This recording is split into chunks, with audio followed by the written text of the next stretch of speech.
Bagus ngono kuwi. Wah, yen no pancen wis tok ajangi jembar.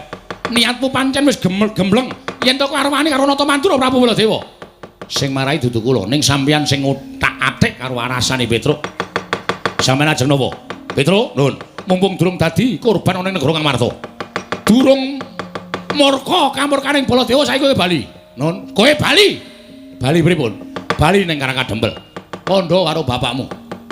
Kandha karo bapakmu. Bapakmu kon ngilo karo gitoke. Bapakmu kon ngilo karo cengle.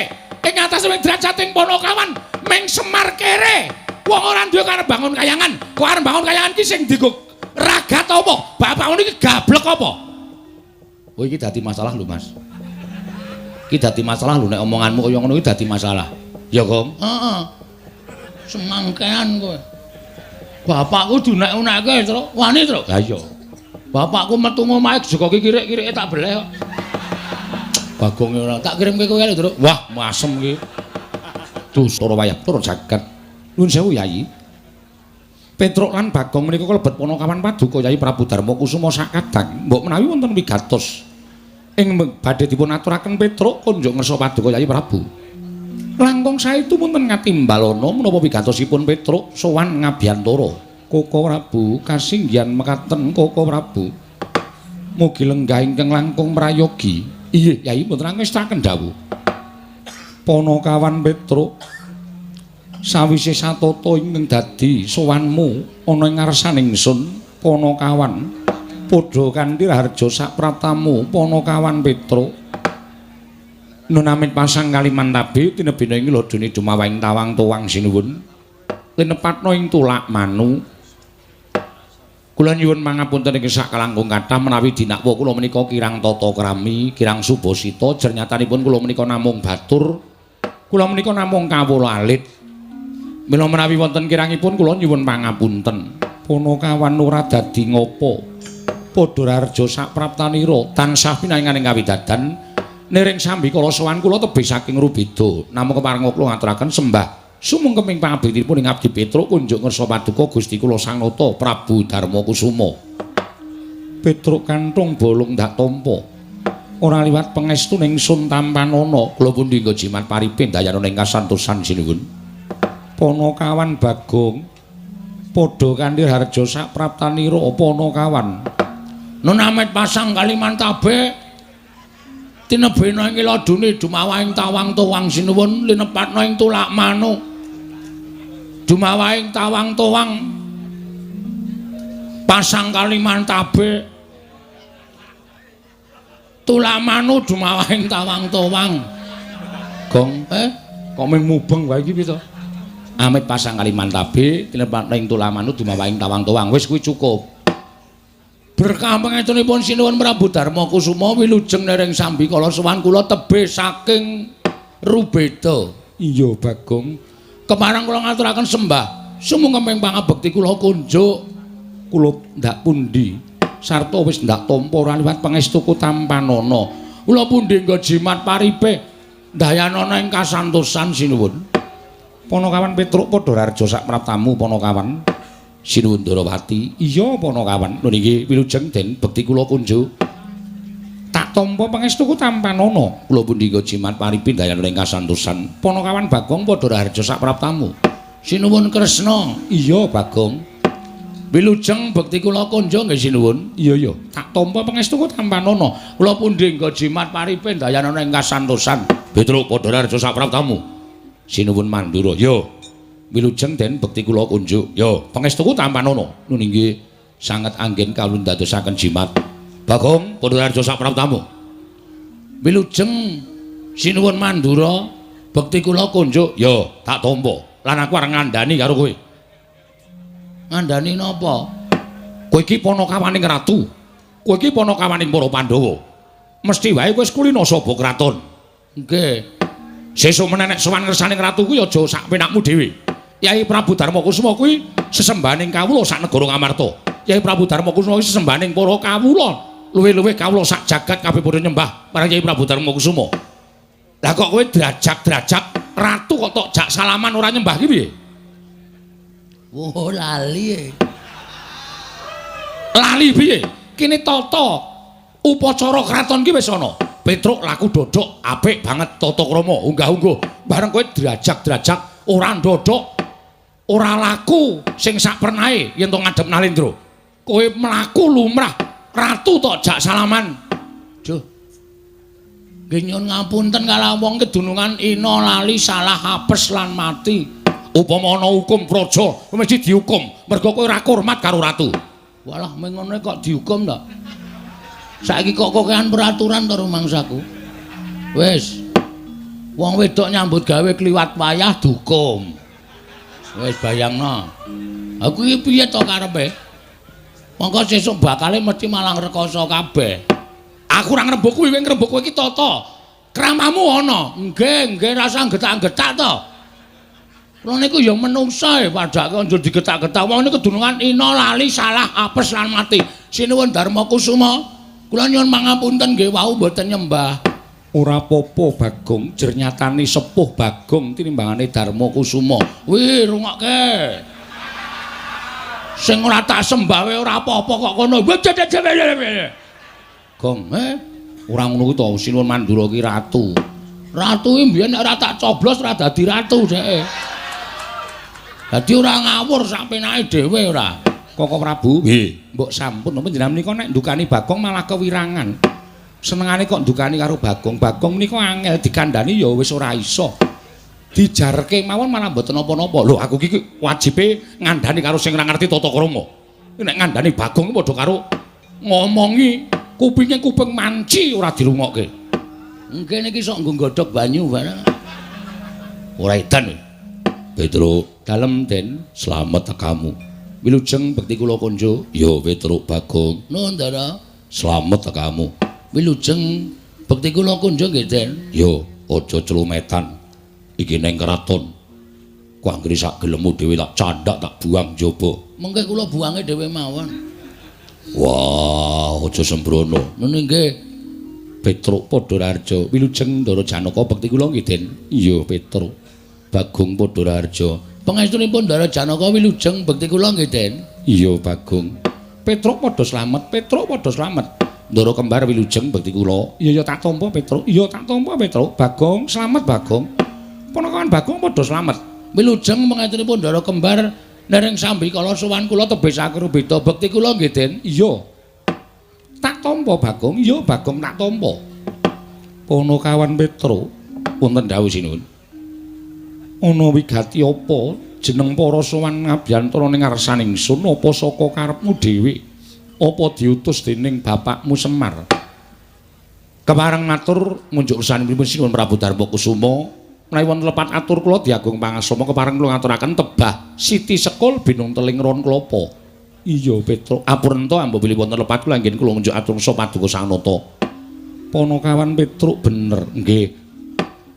Jernyatanipun kula menika namung menungsa lumrah, kula menika namung batur, mila kula pribadi lan minangka wakilipun adi kula Bagong menawi wonten lepat anggen kula ngginakaken tata krami sowan ngabiyantara ngersanipun sinuwun kula nyuwun ing samudra pangaksami. Ora dadi ngopo Panakawan, mara gage matura. Sepisan kemarang kula ngaturaken sembah pangabekti kula kunjuk ndungkap angka kalih estunipun sowan kula menika mboten saking pikajengan kula piyambak. Namung kula menika dapur dipun utus dening Bapak Semar. Diutus dening bapakmu Semar nggih. Lah bapakmu kena ngopo Petruk? Nuwun sewu kula tak crita sawetawis. Mergi nek nganti kula mboten crita nirokke apa ngane Bapak Semar, mengke ndak wonten tetembungan undhaking pawarta sudaning titipan. Undhaking pawarta kuwi kepiye? Ngeten. Undhaking pawarta menika upaminipun kidul dusun ana ula gedene sak jempol, mengke kabar tekan tengah dusun wis ana ula gedene sak lengen, mengke kabar tekan lor dusun wis ana kabar ana ula gedene sak kempol. Kasunyatan kalian kabar menika mboten nyata menika sampun limrah. Mila sampun ngantos sak mangke dipun dakwa kula menika ngagengaken kabar menika sinebut undhaking pawarta. Iya Petruk. Sudaning titipan sampun cetha saka dhuwur grojok-grojok tekan ngisor ming tetes. Menika sampun limrah. Mila sampun ngantos kula dipun sebut ngginakaken undhaking pawarta sudaning titipan kepareng kula badhe munjuk atur ngersa paduka Sanata nirokke Bapak Semar anggenipun maring pangandikan. Panakawan ora dadi ngopo? Matur sembah nuwun. Estunipun pun wonten tigang candra menika, bapak menika kaya wong lara ning ora lara. Bapak menika kaya wong masuk angin ning jane waras.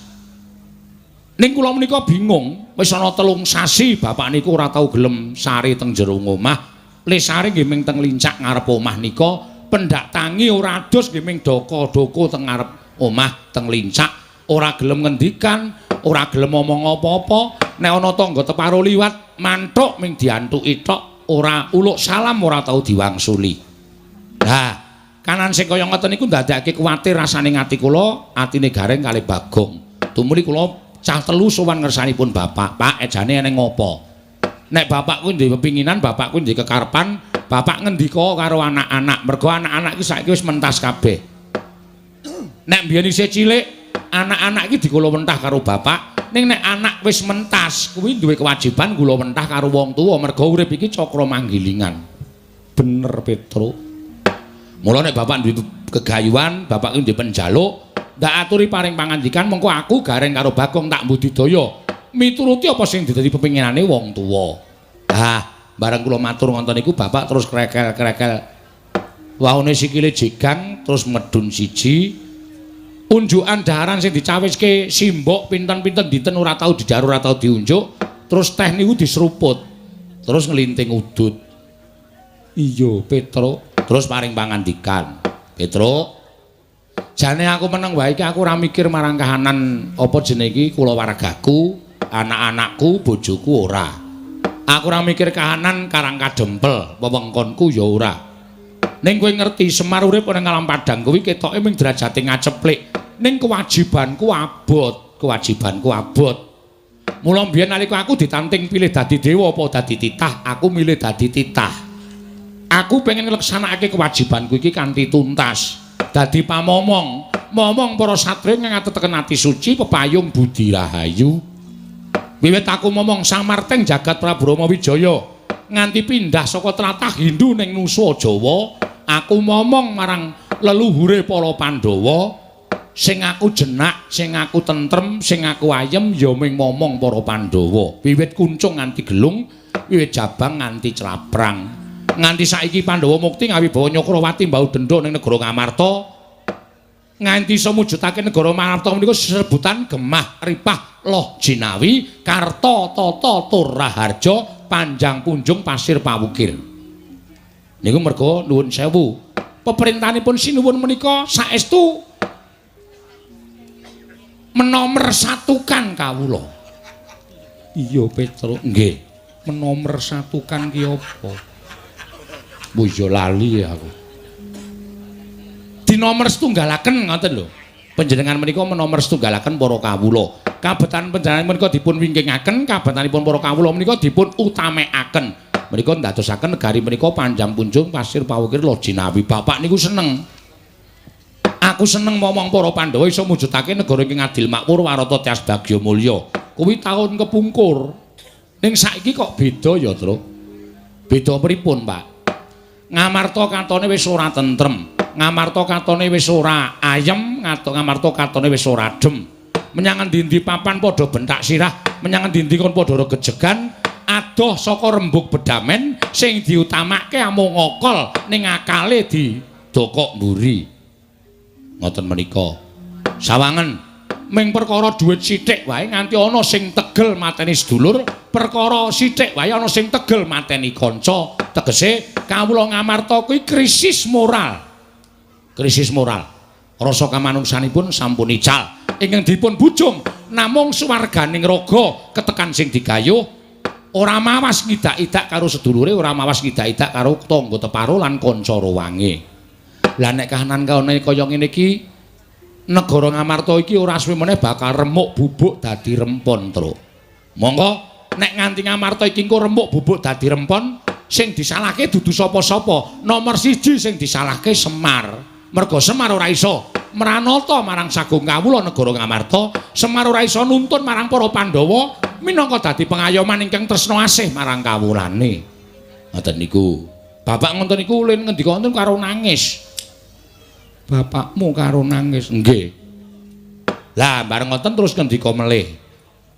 Mula kowe nyawang, Tru. Aja nganti wong Amarta. Ning kawula Karang Kadempel wae sawangen. Papan-papan panembah ora padha diparani, papan-papan pasinaon ora padha diparani, sing dipapani parani papan-papan maksiat. Ngegungake kemaremaning raga, ning ora gagas marang kemaremaning batin. Ngoten niku. Iki negara nek tak nengke wae mesti bakal rusak. Negara nek tak nengke wae mesti bakal remuk. Mula aku pengin duwe gegayuhan ya kuwi mbangun kayangan. Lah kula kaget. Semar kok mbangun kayangan niku Semar niku gablek apa sopi? Wong Semar niku nuwun sewu urip mawon ketayalan mangan ping 3 men sing wis apik banget biasane nggih ming pindho. Iya Ponokawan. Nggih. Dereng nganti kula matur kesanipun Bapak Semar, Semar anu napa jenipun? Semar pun paring pangandikan. Petro, kowe kaget aku muni arep bangun kayangan. Aja kaget. Aku bangun panganganku ora bangun papan sing magrong-magrong, papan sing dumadi saka jamrut hergene Mas Mutiara sing embane kaya kayangan ora. Ning sing tak bangun ki kayangan, tegese kayangan ki sanepa supaya wong urip ing negara Ngamarta ki embane mapan ana ing kayangan. Kayangan ki adoh saka diya dinya, adoh saka rasan rinasanan. Anane amung urip tentrem sayuk rukun tetunggalan cipta rasa karsa lan karyane manunggal tetunggalan ngangkat karyaning praja kuwi urip ning kayangan anane nikmat tentrem ayem rukun mrika uripipun tiyang wonten kayangan mula aku pengin mujudake kawula kuwi uripe mbane ana ing kayangan mula pengin bangun moraling para kawula wah ngoten niku terus kula jenggelek lah terus syaraté napa Pak niku gegayuhan luhur. Nek bapak paring dawuh kaya ngoten kula mboten ajeng meneng mawon ning kula arep sak biyantu karo bapak. Kowe sowana ning Ngamarta. Ndaramu Pandhawa 5 aturana tedhak ning Karang Kadempel sinambi mundi pustaka jamus miyang jimat Klimasada. Apa to sababe aku dawuh kowe supaya ndaramu tedhak ning Karang Kadempel merga ngene, Truk. Kawula ora butuh dhuwit. Kawula ora butuh disoki brana picis. Kawula iki ora butuh disoki bondo donya, mboten. Ning kawula iki butuh dicedhaki atine. Dicedhaki rasane. Nek panjenengan Ndara Werkudara Ndara Janaka niku tansah caket nyaketi para kawula niku mboten sah dikon. Kawula rumangsa digatekke niku mesti bakal gumregah sengkut gumregut mbangun praja mujudake negara ingkang adil makmur warata tias bagya mulya. Cekap semanten atur kula. Wassalamualaikum warahmatullahi wabarakatuh. Ngaten mawon panjenengan kersa rawuh teng Karang Kadempel matur nuwun. Dene mboten kula nyuwun dasar-dasaripun menapa lan kanthi pawadan menapa panjenengan boten kersa diaturi rawuh wonten Karang Kadempel dening bapak mongko gegayuhane bapak niku luhur gegayuhane bapak niku apik iya Petro nggih ning Gandeng Pandhawa kuwi dudu aku tok ratu kok ngendikane dudu aku tok kuwi piye ya mergo aku guneman karo Ponokawan tata basaku ya kudu padha karo kowe Petro aja bedak-bedake ingsun ratu sira kawula cocok niku seneng kula ngoten terus Pandhawa kuwi 5 Werkudara Janaka lan kembar aku tak nanting kadang-kadangku ya Petro nggih kula semanggaken Werkudara piye mangkat ora sandadaku ki anggurum tanpa guna gegayuhane Semar becik ora mujudake kaperluane pribadi ning kaperluane negara. Mula ayo, Petro, nun kandha bapakmu yen kanggo Prabiya, Semar aja ngetokke Prabiya. Jodipati sing bakal ngetokke Prabiya. Alhamdulillah. Masuk 1 proposal. Petro semono uga Madukara ora bakal wegah. Aku bakal bantu karo bapakmu. Petro kantong bolong semono uga aku bakal bantu karo bapakmu. Petro, yen perlu kasatriyanku digadekke dhisik ora apa-apa. Dinggo ragat bapakmu. Bapakmu gegayane luhur, Petro. Matur nuwun, Gong, krungu dhewe, Gong. Wah, sukses kowe. Aku engko usulno bapak ya. Usulke apa? Aku dadi bendahara. Anggere muni dana mengalir kok njur bendahara ora. Sapa sing jujur anake bapak iki kejaba ming aku? Wo. Gareng wingi bar di parani polisi. Lho. Ngopo? Nilepke dit RT lho. Kowe ya ngono. Saiki sapa sing ngaku? Semar ki paling percaya mung karo aku wis to aku kok dadake bendara. Ya siap ora usah kuwatir. Petruk dalem nanging ewuh kaya rasaku.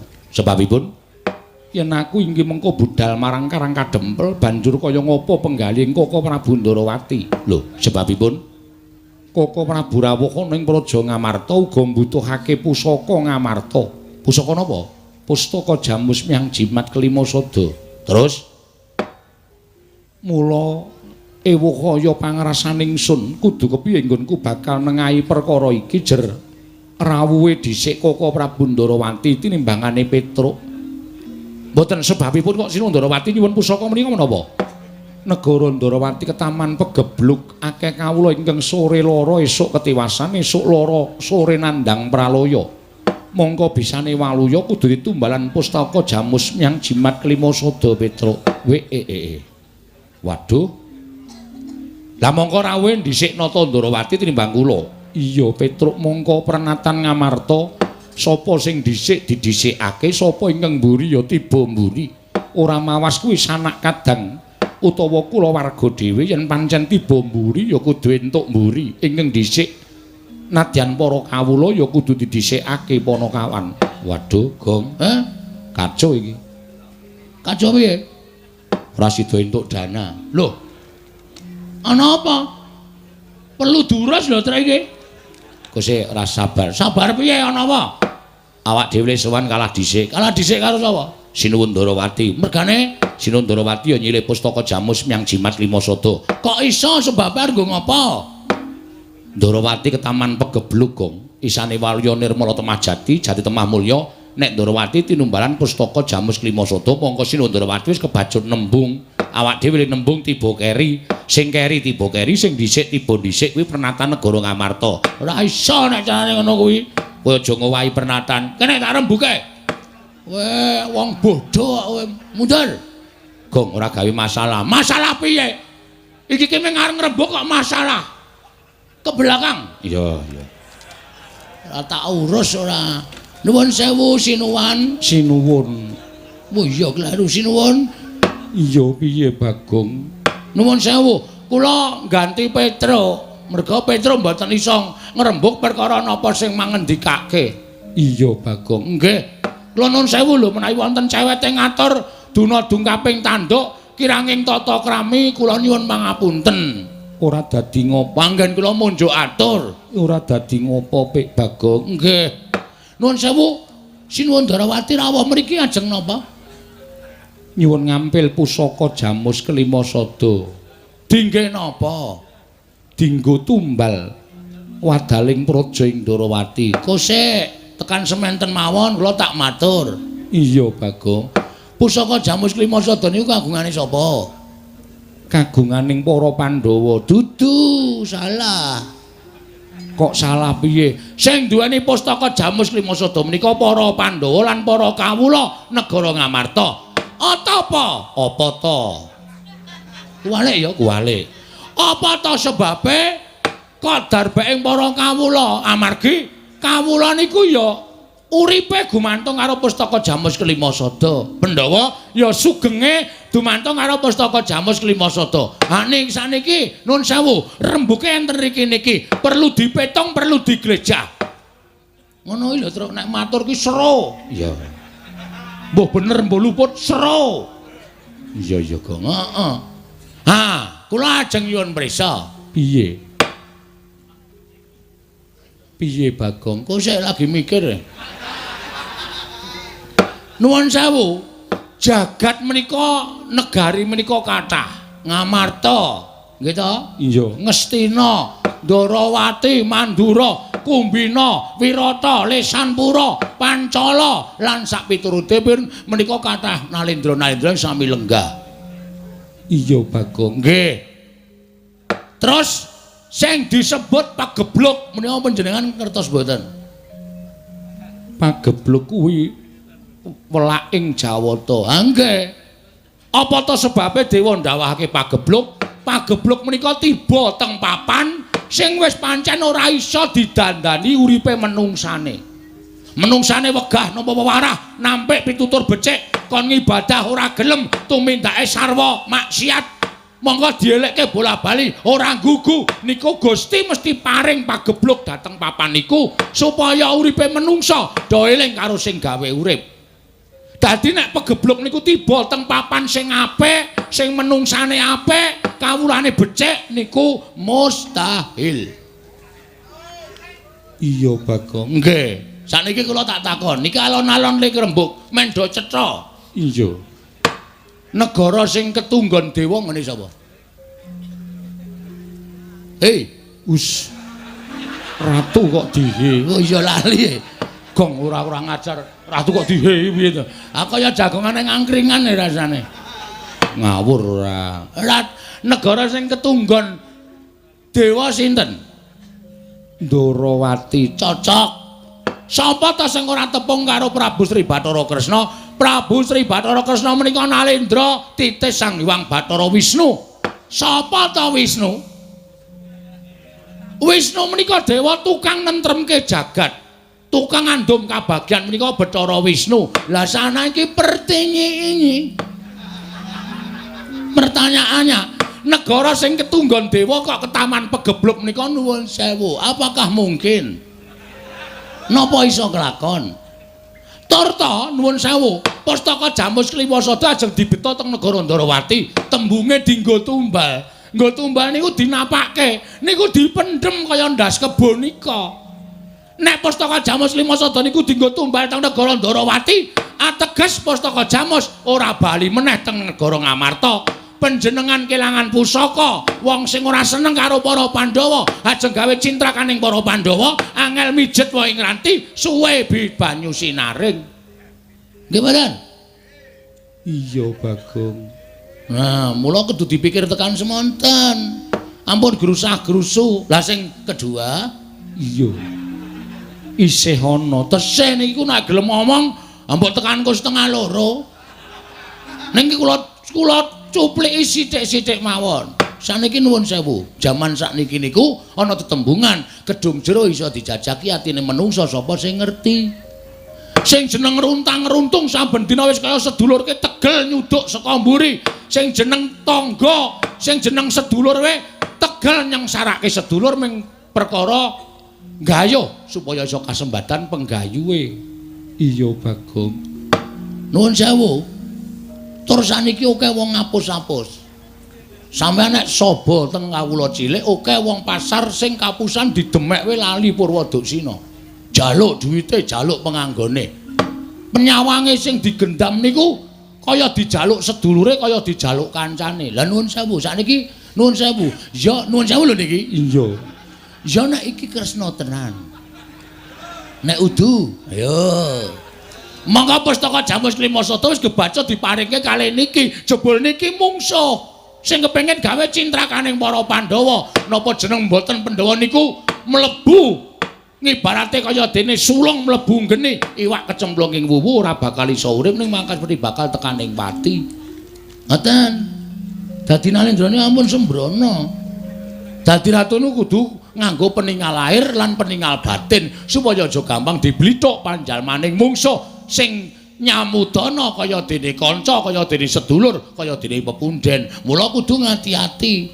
Sampeyan curiga kali kula ya kena. Bagong ngomong kaya ngono ki gek Bagong duwe niat ala karo Puntadewa. Kenging mawon ning sing dadi nyatane boleh dibuktikan. Kula niku asli napa mboten niku boleh dibuktikan. Iya, Bagong. Nggih, mula kudu ngati-ati. Ning kula ya ora arep menging sampeyan melarang wong isih murah kok larang. Oh iya lali aku ki ngomong tak campur-campur soalnya ya urip nang Jakarta 2 dina dadine ya 2 dina ya apa ora. Wonten kula mboten ajeng menging panjenengan maringaken Pustaka Jamus Kliwasada kalian Prabu Kresna mboten. Monggo niku Purbawasa wonten asta panjenengan. Ning nek kleru le maringke nuwun sewu ana tetembungan kriwikan dadi grojokan geguyon dadi tangisan. Ngembet dhateng kawilujenganipun para Pandhawa. Ning nek diparingke karo Semar kula ya ora apa-apa, matur sembah nuwun. Ming hitungane meten. Nek diparingke Sinuwun Ndarawati pustaka pisah karo para Pandhawa, tegese Pandhawa kelangan pusaka. Pandhawa kelangan kekuatan. Ning nek Semar paring dawuh Petruk Bagong Pandhawa kon rawuh mrene bareng karo Pustaka Jamus Limasada. Tegese Pandhawa ora pisah karo Pustaka Jamus Limasada. Monggo pun saniki sing apik sing pundi kudu sampeyan iso nemtokke. Nek sampeyan luput gane nemtokke, wah wis tegese sampeyan ratu sing kurang mat nggone ngempake Permana Jati sinuwun.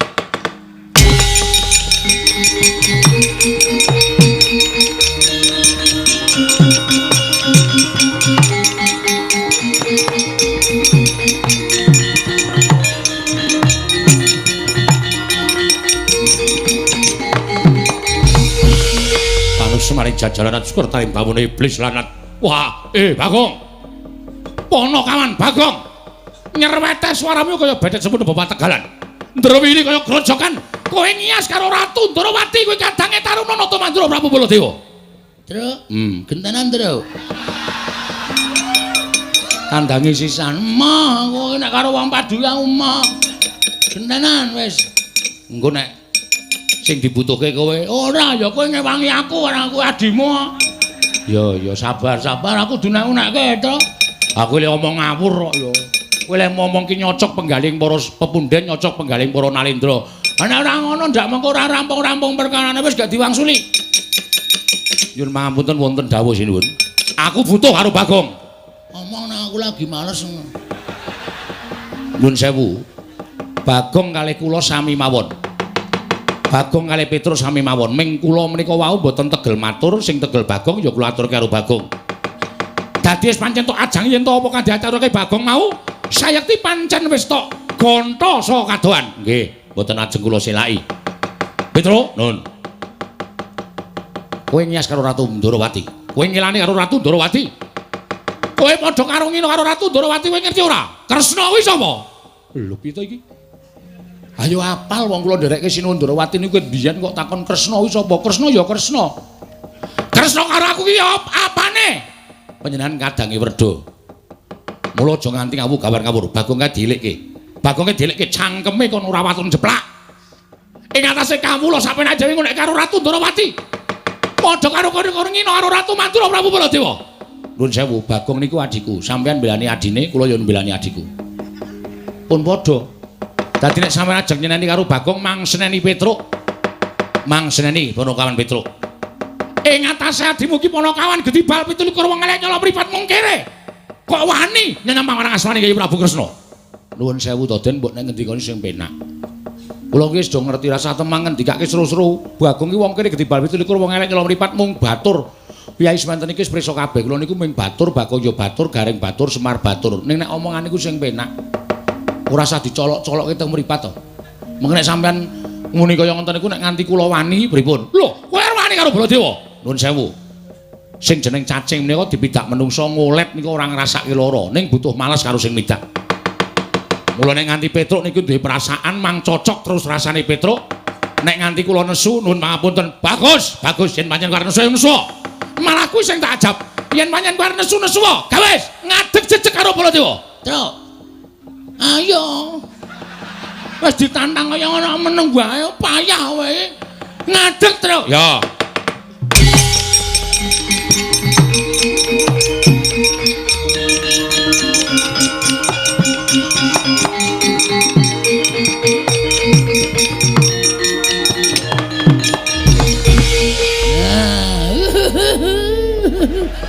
Bagus ngono kuwi. Wah, yen nu pancen wis tok ajange jembar. Niatmu pancen wis gembleng yen tok karo wani karo Natamandra Prabu Baladewa. Sing marai dudu kula, ning sampeyan sing utak-atik karo arasane Petruk. Sampeyan ajeng napa? Petruk, nun, mumpung durung dadi korban ana ing negara Ngamarta. Durung murka kamurkaning Baladewa saiki kowe bali. Nun, kowe bali. Bali pripun? Bali ning Karangkadempel. Kandha karo bapakmu. Kandha karo bapakmu. Bapakmu kon ngilo karo gicoke. Bapakmu kon ngilo karo cengele. Ing atase derajatting Ponokawan ming Semar kere. Wong ora duwe karep bangun kayangan. Kok arep bangun kayangan ki sing dienggo ragat apa? Bapakmu iki gablek apa? Oh iki dadi masalah lho, Mas. Iki dadi masalah lho nek omonganmu kaya ngono iki dadi masalah. Ya, Gong? Heeh. Semangkean kowe. Bapakku dunek-unekke, Truk. Wani, Truk? Ha iya. Bapakku metu ngomahe jogoke kirik-kirike tak beleh kok. Bagong ora tak kirimke kowe kali, Tru. Wah, masem iki. Dosa kok ngejak-jak kancane ora. Nek sampean ngunek-unekke bapak kula ora trima.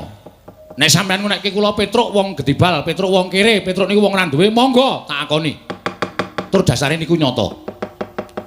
Nek sampean ngunek-unekke bapak niki wis nanting karo atine Petruk, kula kudu wani karo Prabu Baladewa. Bener bapak niku wong sekeng, bener bapak niku wong randuwene, rasa mang biya warake teng endi-endi ngenten iki.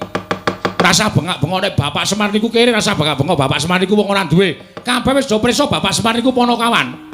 Ning nuwun sewu, derajatmu karo derajate bapak iki dhuwur bapak bol. Lho. Bol piye? Ah jenengmu sapa?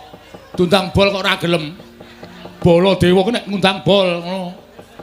Heeh, abing. Wis. Jijiki kok ora. Kowe marahi kok rumane. Dhuwur bapak derajate tak kandhani. Bapak niku nek gelem urip teng kayangan, bapak niku dewa, nika Sang Hyang Bathara Ismaya. Lho. Kae iki Bathara Ismaya, kae kakangne Bathara Guru.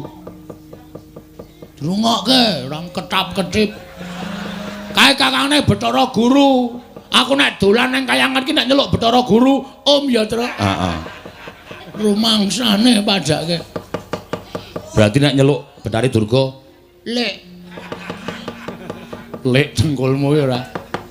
Ming bapak niku gandrung karo katentreman, gandrung karo karahayun, gandrung karo karukunan wekasan bapak purun mudhun wonten jagat. Terus saniki nek kula gelem malik lelakon sampeyan, kowe kok ngunekke bapak-bapak ki wong sekeng, bapak ki wong Gedibal 17 wong elek nyolok mripat. Nuwun sewu. Saiki kowe iki sapa to? Hah? Kowe iki sapa, Mas? Mbok aja kumalungkung, aja songaran. Aja dupe sampeyan niku nganggo mekutha, aja dupe sampeyan niku nganggo seragam sing apik, aja dupe sampeyan niku nganggo bintang ning pundak. Ning jane derajatmu karo derajat kula niku teng ngarepe sing gawe urip niku padha menungsane. Gayeng iki. Terus, Truk, mumpung kono ora iso omong, terus, Truk. Jejeli terus, Truk. Lah kok sampean kok nek karo bapak kaya ngono kuwi. Nek bapak gelem dadi wong mukti niku, bapak niku dadi dewa. Tur sampean kok kaya ngono to sipate, Den?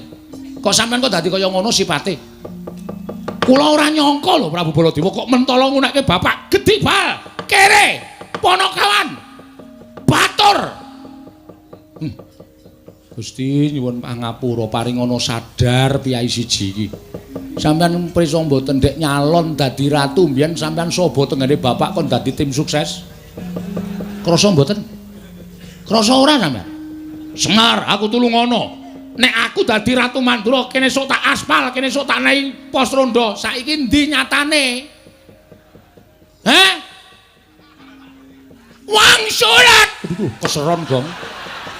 Cangkeme gedhe keseron ora. Tak polke volumene iki. Wen mangkel aku.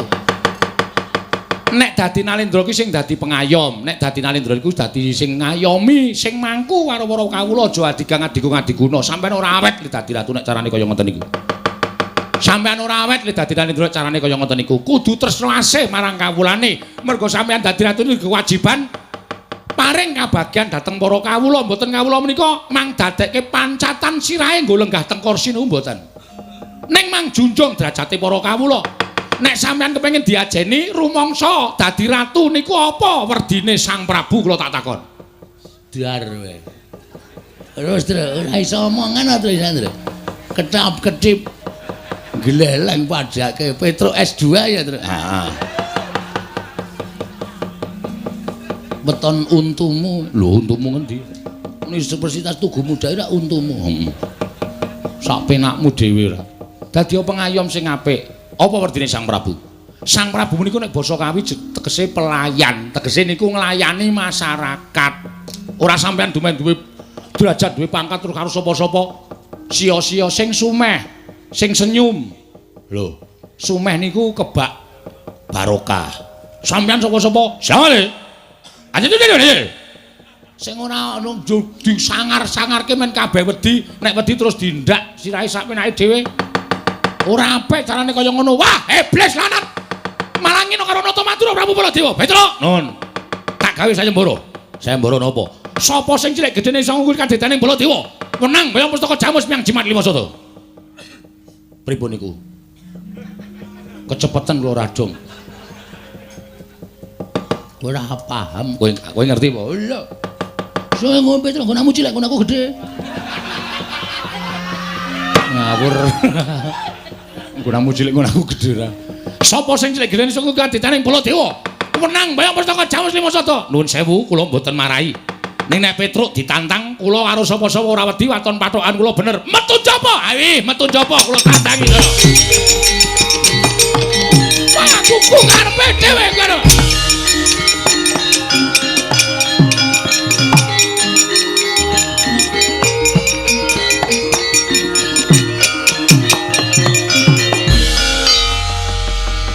Bagong kok ora metu. Metu kok dipaksa.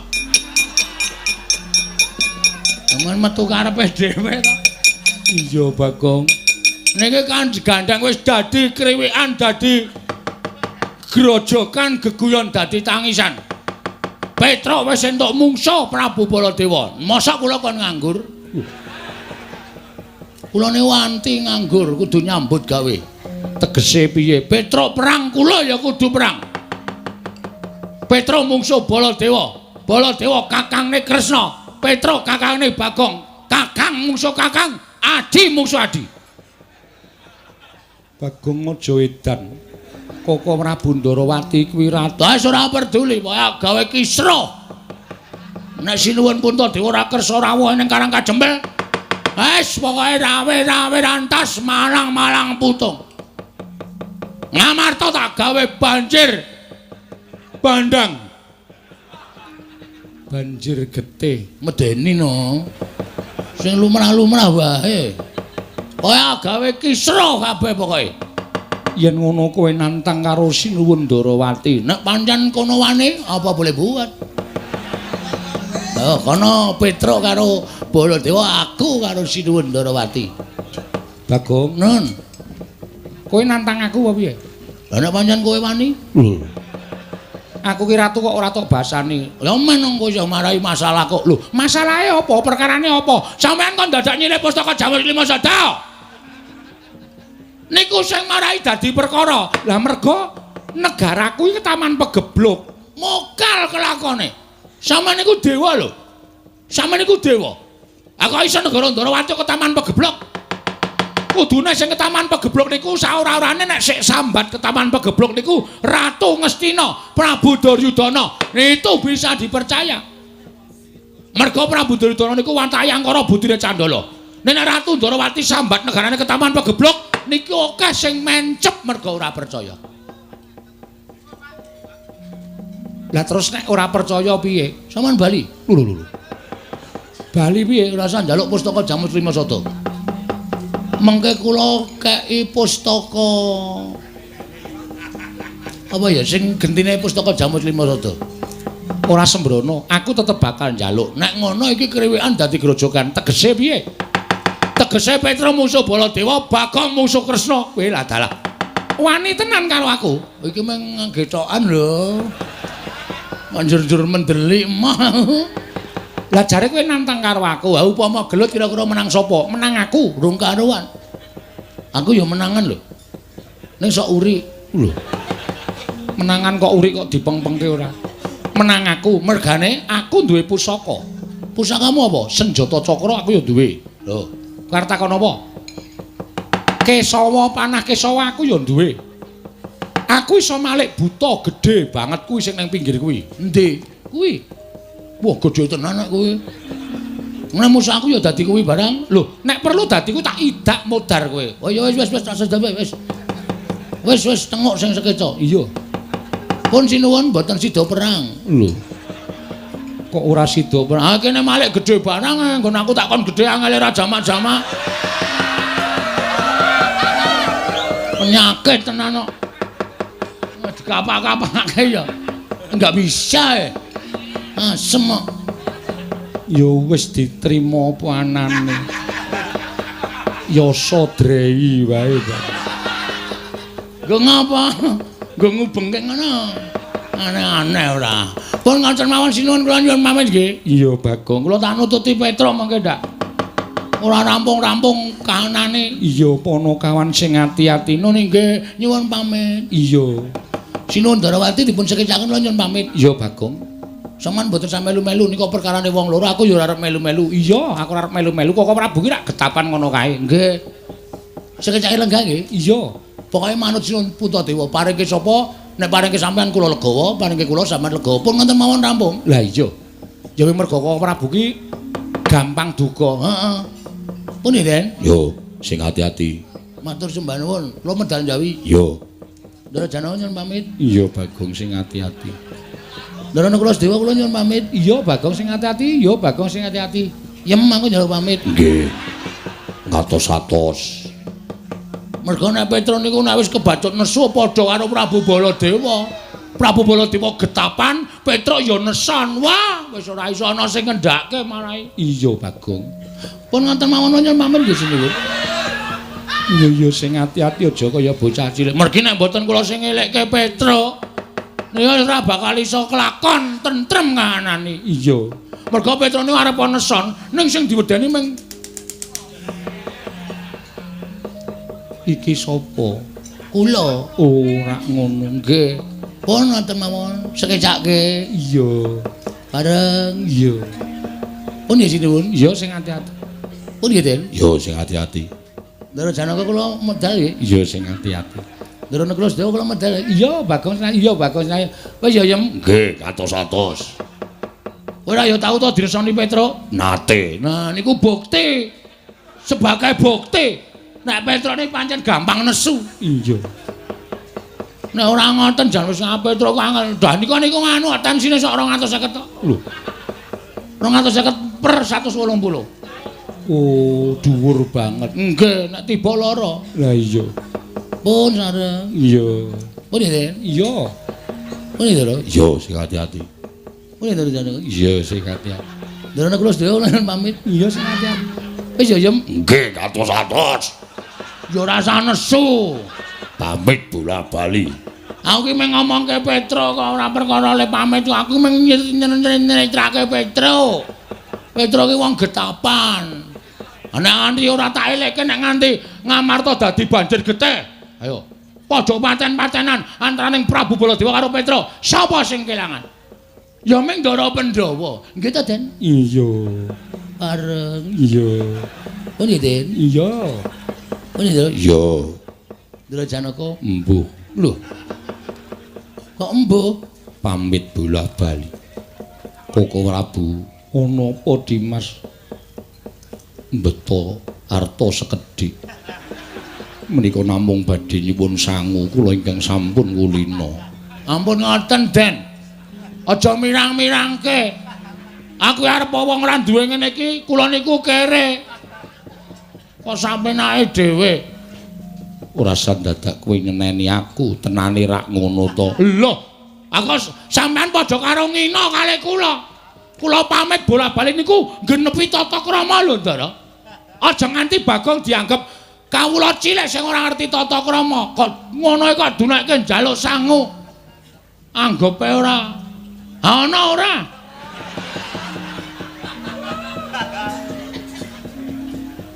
Ampun gumujeng, ampun gumujeng.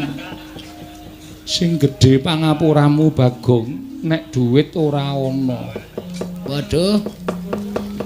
Sampeyan beto? Ora. Ora duwe. Alah-alah. Rung nembung wis muni ra duwe. Ndara Janaka, Aku ora duwe Bagong, sesone ning Karangka Dempel tak paringi. Ndara Kula Sedewa. Aku ora duwe Bagong, aku ora nggawa Bagong. Jem kowe ngesak ora ya 50-50. Mboten gadah, sing wingi selawe rung dibalekke kok. Kalingan edan kok.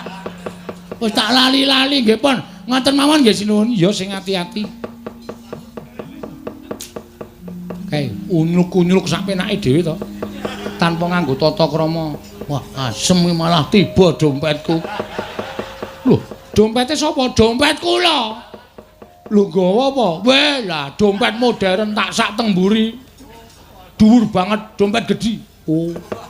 Isine apa? Werna-werna STNK, SIM, BPKB, sertifikat tanah. Dompet kok isine sertifikat. Nek mbutuhke sak wanci-wanci kan tinggal masuk ke sedulur kula tuwa. Sapa? Bang. Sedulur tuwa kok Bang. Oh ngaten mawon nggih? Iya. Duwite ana ora? Wonten pira manut? Duit kok manut ora? Mesodo ora dedel sithik-sithik.